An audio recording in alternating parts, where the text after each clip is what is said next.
കോഴിക്കോട്ട് 2014 ഫെബ്രുവരി മാസത്തിൽ ആചാര്യ രാജേഷിൻ്റെ നേതൃത്വത്തിൽ ഒരു സോമയാഗം നടക്കുന്നു.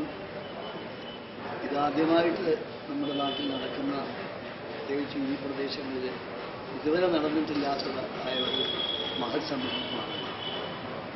പ്രകൃതിയോട് നമ്മൾ സമൂഹം ചെയ്യുന്ന അക്ഷന്തവ്യമായ അപരാധങ്ങൾ, മാപ്പർഹിക്കാത്ത കുറ്റങ്ങൾ പ്രകൃതിയെ നിമിഷം പ്രതി ദുർബലമാക്കിക്കൊണ്ടിരിക്കുന്ന ഒരു സമയത്ത് ഇതിൽ കവിഞ്ഞ് നമുക്കൊന്നും ചെയ്യാൻ, സമസ്താപരാധം പ്രകൃതിയോട് ചെയ്യുന്ന തെറ്റിന് മാപ്പ് പറയുക എന്നുള്ളത് ഓരോ ഭാരതീയൻ്റെയും കർത്തവ്യമാണ്.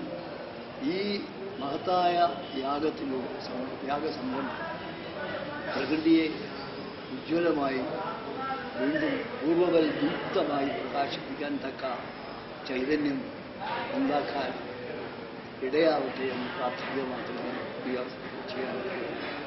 കാരണം ഇത് ഊഹത്തിൽ അടിസ്ഥാനപ്പെടുത്തി, അനുമാനത്തിൽ അടിസ്ഥാനപ്പെടുത്തിയിട്ടുള്ള ഇത്തരം നമ്മുടെ പാരമ്പര്യത്തിൽപ്പെട്ട കർമ്മങ്ങൾ നിരാകരിച്ചിട്ടൊന്നും യാതൊരു കാര്യം നിരാകരിക്കുന്നത് നിരാകരിക്കും. പക്ഷേ ഇതിൻ്റെ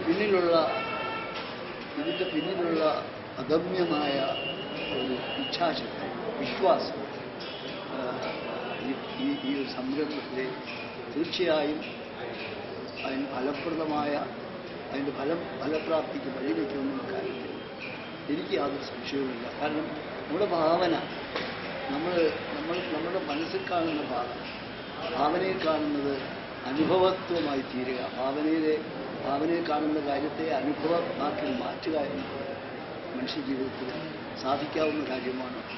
അങ്ങനെ പ്രപഞ്ച ശക്തികളുമായി, പ്രകൃതി ശക്തികളുമായി നമുക്ക് നടത്താൻ കഴിയുന്ന ഒരു അന്യോന്യത, ഒരു പാരസ്പര്യം, അത് വേണ്ടവണ്ണം കാത്തു സൂക്ഷിച്ചില്ലെങ്കിൽ നമ്മുടെ വരും തലമുറ ഇത് അനുഭവിക്കേണ്ടി വരുന്നതിനുള്ള തീവ്രമായ ഒരു സാമൂഹ്യ ബോധത്തിന് അടിസ്ഥാനത്തിൽ സംഘടിപ്പിക്കുന്ന ഇത്തരം പവിത്ര കർമ്മങ്ങൾ മനുഷ്യരാശിയെ മുഴുവനും, അതിൻ്റെ മനുഷ്യരാശിയുടെ നന്മ ലക്ഷ്യമാക്കി നടത്തുന്ന ഇത്തരം മഹത്തായ സേവന കർമ്മങ്ങൾ നമ്മളെ കൂടുതൽ ധന്യരാക്കുന്ന ഈ പ്രസ്ഥാനത്തിന്, ഈ സോമയാഗത്തിന് സർവവിധ മംഗളങ്ങളും ഉണ്ടാവട്ടെ.